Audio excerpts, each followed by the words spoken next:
What is good, everybody? It's your boy Jay in the building. We're back again with another one. All right, man. So week 4 of the HBCU season is here, man, and we're gonna get to not only Jackson State and Valley State, but also a lot of the SWAC games that are going on, along with some of the MEAC games that are happening this weekend, man. So without further ado, let's get on with it. Now, first game we have Jackson State versus Mississippi Valley State. Now there are some bright spots with Valley State. Let's start with defense. Ronnie Thomas and Jalen Bell, Ronnie Thomas is the sack leader in the SWAC, and he also has the most tackles for loss. And I think Jalen Bell, he's top 5 in the SWAC in sacks as well.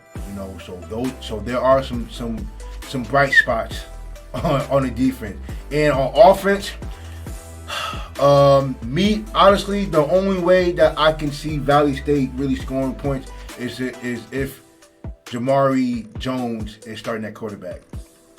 I'm sorry, Eason is a cool quarterback. He can run the ball, but in terms of the passing, the offense would not go anywhere if he started at quarterback. And I know he's a senior and all, but I think the only way that this offense could really move the ball is if Jamari Jones, number 8, if he's at quarterback. I like Caleb Johnson, but if they are stuffing the run, they're going to need to pass the ball around the field and spread the ball around for them to have a chance, because Jackson State is loaded. They've been dominant all season long, and they're 3-0 versus Valley State, who's 0-3. They lost to a Division II team. They lost to the first game of the season. They lost to a team who was just 3 years removed from Division II. So Valley State is in an uphill. They have an uphill battle, and they're gonna be on the road. So Jackson State, I wonder how their conditions is gonna be hot. It's a 1 o'clock game. So we already know what Shedeur Sanders can do. They have a firepower at receiver, starting with Dallas Daniels,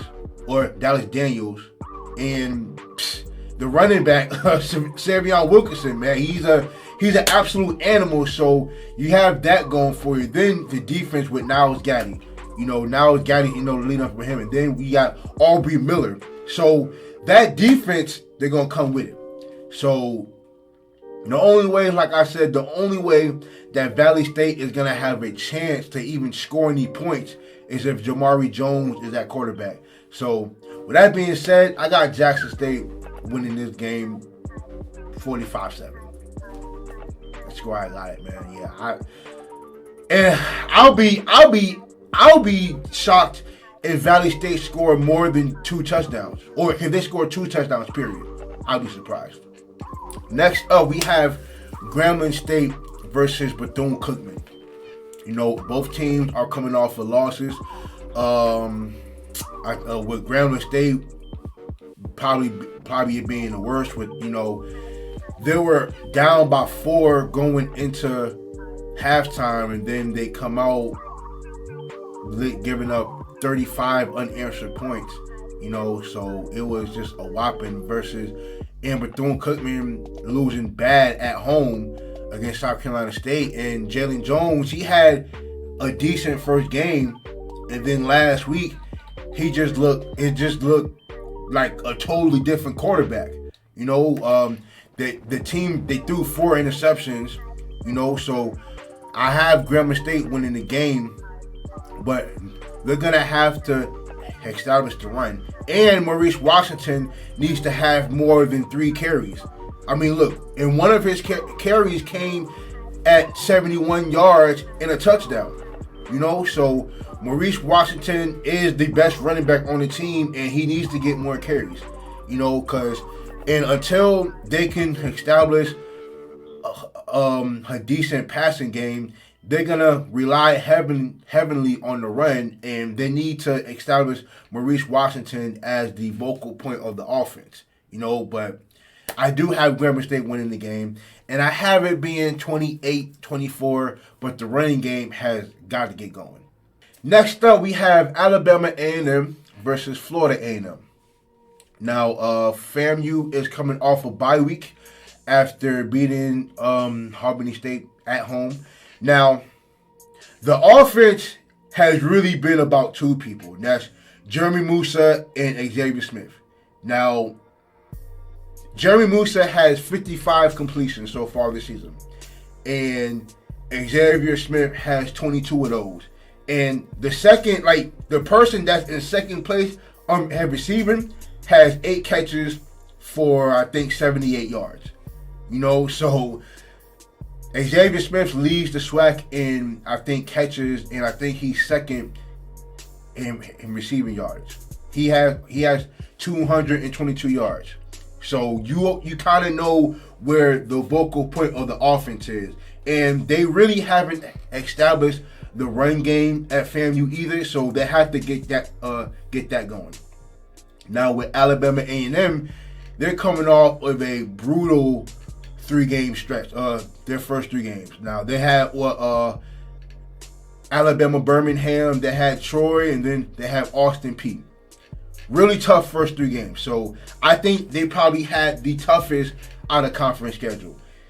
Now they're heading into conference play 0-3, and they're going up against FAMU.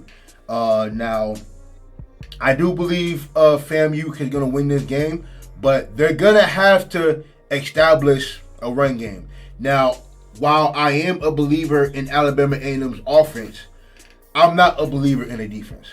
They're going to have to show me something. I don't know.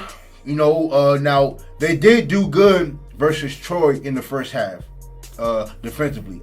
I was real shocked by that. And then in the third quarter, gave up 21 unanswered points, and then, the rest is history. But I wonder who's going to start at quarterback for Alabama A&M. I know Quincy Casey started the first game, and he got taken out rather quickly, I think, because he got hurt. Now, Xavier Langsford, he may start, but they still don't have a passing touchdown yet. So I'm pretty sure we'll probably get one this weekend, but I have FAMU winning, and I have them winning 28-14. All right, next up, we have Fairview A&M versus Alabama State. Now, I do believe that this is going to be a good game. I mean, to be honest, I think this might be my SWAC game of the week, honestly. I think I like both these teams. Now, if Demarius Davis plays, I have Alabama State winning. If he doesn't, I think Fairview is going to win. Like I said, I think Alabama State goes as far as Demarius Davis takes them. And I like Miles Crawley, but honestly, ever since Demarius Davis has not been playing, the offense has been stalling, really. Like, outside of Miles Crawley's first drive against Miles, they haven't really done anything on offense since. So I hope that Demarius Davis plays. I don't know what happened to him the last 2 games, but if he plays, I think Alabama State has a real good chance of winning this game. Now, with Fairview, Trajan Conley didn't play last week. And it really showed its ugly head because I think they threw less than 100 yards between both of the quarterbacks that they played with. So, and they can't really establish a passing game without him, and he is a decent quarterback, and he can also run the ball. Now, I do like both of these defenses. I definitely like Fairview A&M's defense. I think their top 2 guys on defense being Keyshawn Johnson and Stacy Brown. I think those 2 guys they really have a nose for the football. I think they're both top 10 in the conference in tackles. So I think Alabama State is gonna have a time on their hands against that defense. But I think if Demarius Davis plays, I think Alabama State is going to win this game. So I'm gonna assume that he plays this week, and I have Alabama State winning. I have this game being 28-21. I have Alabama State winning 28-21. Okay, next up, we have Arkansas Pine Bluff versus Alcorn State. Now, both these teams have the top 2 rushers in the SWAC, and Javion Howard of Alcorn and Keon Britton of Pine Bluff. Now, I do believe both of these teams are going to establish the run in this game, with Alcorn having 2 of the top 10 rushers in Howard and Nico Duffy, a great 1-2 punch. Now, I'm still not a believer in Pine Bluff. I know Pine Bluff is 2-1, but they played against 2 teams that they should have beat fairly easy. And in week 1, they had a hard time stopping Lane College. So I'm trying to find out if Pine Bluff can really stop Alcorn's offense. Now, Aaron Allen is decent, but he, I think so far, I think he has 3 touchdowns and 2 interceptions, and he's top 4. I think he's number 4 in the SWAC in passing. So they may not have to rely on him as much if the running game is working. But I do believe the running game will work, because I'm not a believer that Pine Bluff is going to be able to stop the run. So I have Alcorn winning this game, and I have him winning.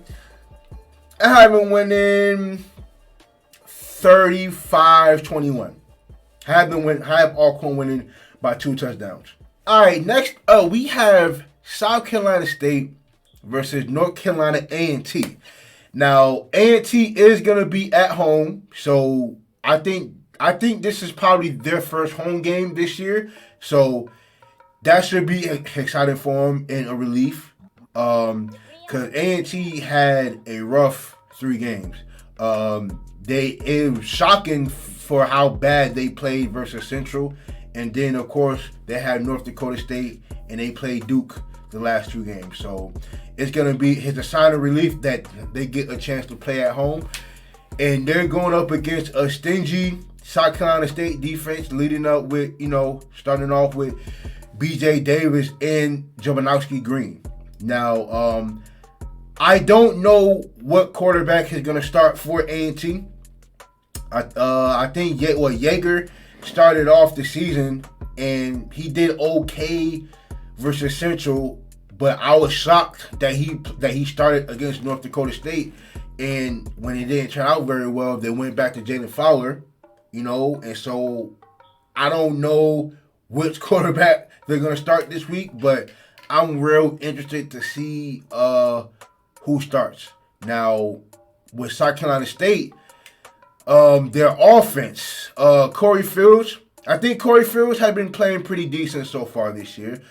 And if they're going to score any points, they're going to have to rely on Cadell Flowers to lead things off, man. But Shaq, man. Shaq Davis has been an animal so far this year.